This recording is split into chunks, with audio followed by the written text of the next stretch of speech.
All right, you guys. So here we are picking up on our water potential thing. And you might see I added this funky equation with all these little like Greek letters and this P and this S. And what is all this about? It's going to intimidate you because it has like crazy letters, but it's really not that intimidating, especially when you see like water potential equals one number plus another number. Simple as that, right? Now, let's see. Okay, so what are these things? So just when there's no little letter down here, this is called water potential. When there is a letter, like this one right here, okay, and that letter is a P, this is called pressure potential.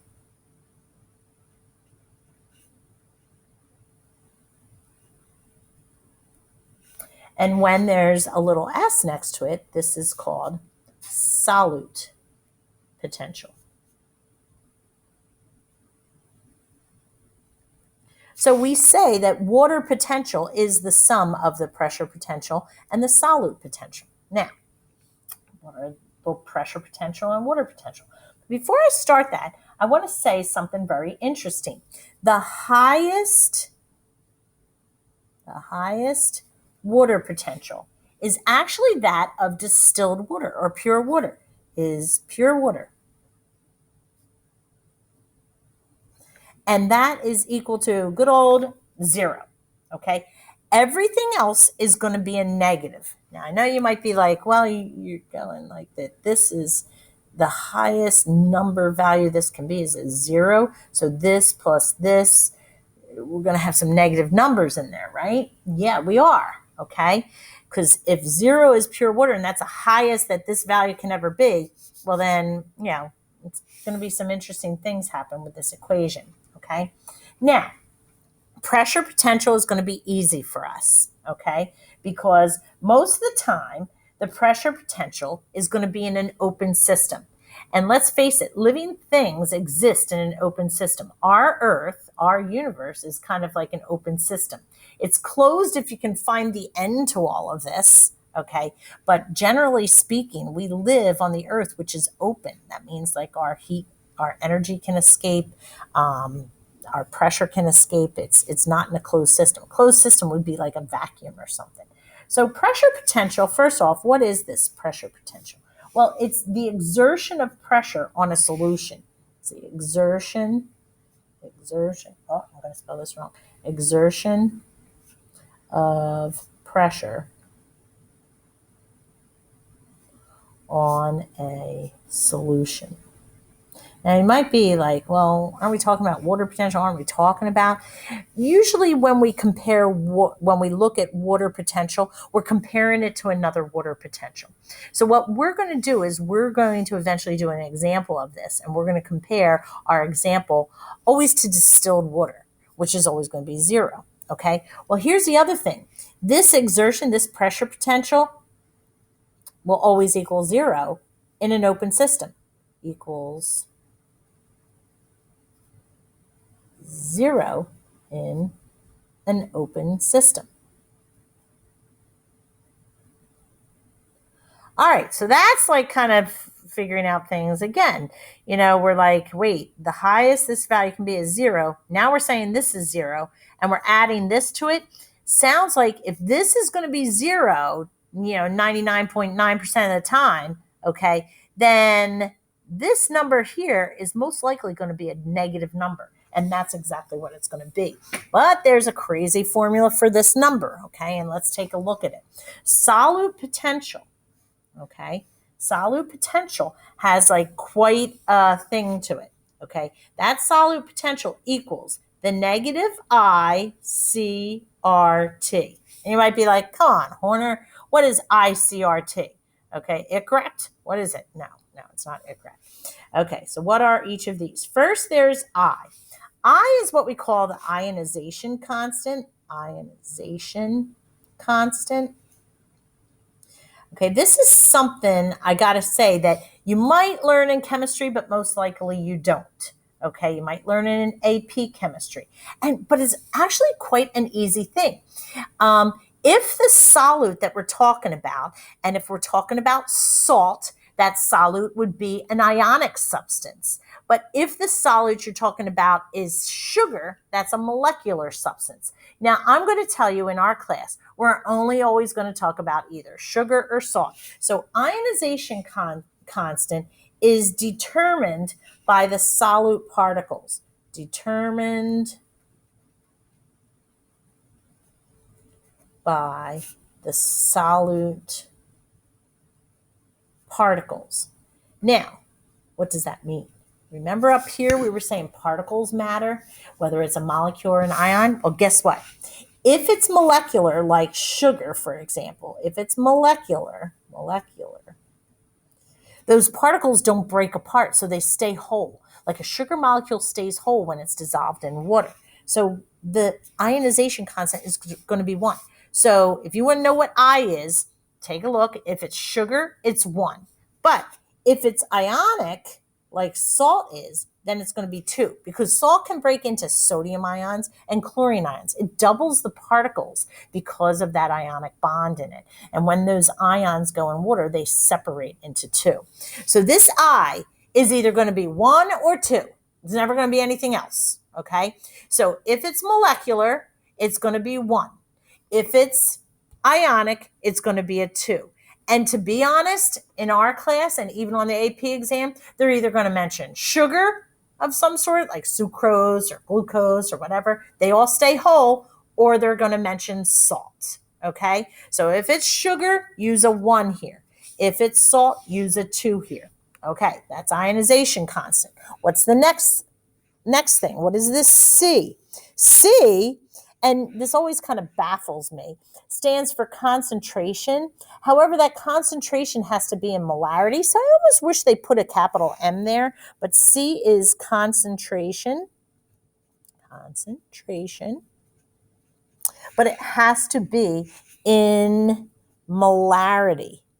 Okay, so it has to be in that capital M, molarity.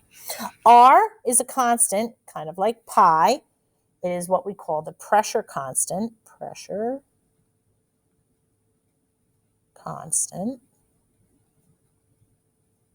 And just like pi is always 3.14, well, the pressure constant is always 0.0831. And the unit on it is liters times bars per mole times degree Kelvin. Okay. With that constant and with like multiplying it by the ionization constant, the molarity, and the T, which we'll get to in a second, this unit here will be able to cross off. So when we finally get a unit for solute potential, it will be in bars, because molarity is always moles per liter, right? And so when you multiply moles per liter, it'll cross off that. T then, guess what T is? Look at like the other things that's left. And I told you this would be left in this. This actually doesn't have a unit. It's just like either there's 1 or 2. There's no unit for that. And I said that this would end up being in bars. So what's this degree K? Degree Kelvin. So T is our absolute temperature. And remember, that's in degrees Kelvin. And remember, degrees Kelvin equals degrees Celsius plus, yeah, some of you remembered it out there, 273. Okay, so I know this is freaking you out, some of you out there that don't like the mathy stuff, but this is what I call plug and chug. You're going to plug numbers into a formula. So let's try one, okay?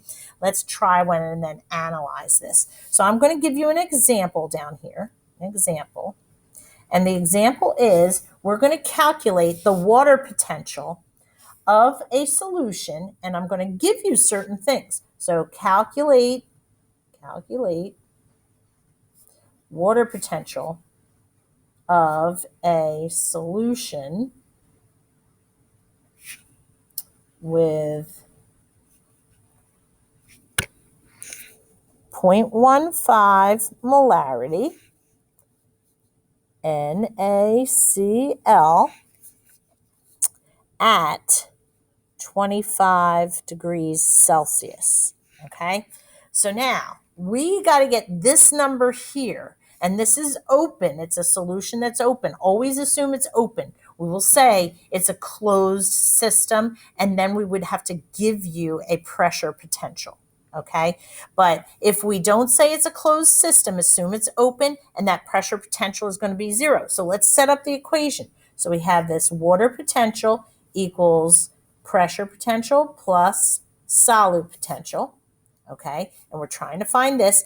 We know this is 0 plus, and then let's take this whole equation, negative. Okay, now we got to look. Is it molecular or is it ionic? Well, it's salt, right? Is salt molecular or ionic? Good. You remembered it was ionic. So the 2 goes there. 2 is your I. Then C is your concentration molarity. Look at that. It's 0.15. Just put it in there. We'll worry about the units later. Okay. Then plug in the constant, 0.0831, right? And then finally, temperature. Now, temperature is in 25 degrees Celsius, so we got to add that to 273. So that comes out to 298. Okay, so there's all your solute potential. When you multiply these all together, right, and then you put that little negative number, you'll get an answer of negative 7.4, and it's going to come out bars. Okay, I could show you how like all these values cancel out. Like up here, we saw molarity is in moles per liter. So since this is liters per mole, that's what crosses that out. Then when you multiply it by degrees Kelvin, it eliminates that. So you end up with bars. So that's why your answer is in bars. But what are we trying to prove here? Okay, we're trying to prove which way is the water going to flow. And water still flows from a greater concentration to a lower concentration. It's still going to flow in that. What we've done here is we've just taken into consideration these other things, the particles, the temperature, and the pressure. Okay, so we've taken that into consideration to say, which way is this water going to flow? And remember, we said we're going to compare this solution, this example that I have, it's of a solution. So how is this solution going to behave if it was, say, in a beaker, and say this beaker had this membrane separating it, and say we had distilled water on the one side and we had our solution on the other side from our example. Well, which way is the water going to flow? Well, distilled water, we said, has the greatest water potential. That's 0. The solution is negative 7.4. Which way is the water going to flow? Let me get this pen out here. It's going to flow from high to low because 0 is higher than negative 7.4. So the water would flow across from here to there. Now, when we look at this, we usually look at like the solution inside the cytoplasm of a cell or something, okay? And our 1 AP lab, we actually figure out what that concentration is inside potatoes, and then we compare it to distilled water. Okay, and it'll be kind of neat how we do that. And that's about it for this equation. You're going to get a worksheet where you're going to plug and chug some of these numbers into the worksheet, but they're going to be switched around. Sometimes you'll be given the water potential and you have to find out, what's the molarity or something. Okay, that would be your X. So it's going to be a little challenging. You're going to get that worksheet and it's going to be attached to this. And then there's going to be even a second and third worksheet attached to this. Okay, some of them are mathy, some of them are kind of conceptual, but think it through. Don't fear the equations here. Just, take it one at a time. And I always say, set up your equation, set up all your variables, put what you know in there, solve for X. In this case, our X was the water potential. So that's what we solved for. But if I gave you the water potential and I said, come up with the pressure, yes, pressure is usually 0, but I'd say it was a closed container and you have to figure out what it is. Well, then that would be your X. Okay? All right, so that's it. Let that digest a little bit, and I'll be attaching 3 worksheets to do on this. Okay? Take them a little bit at a time. All right?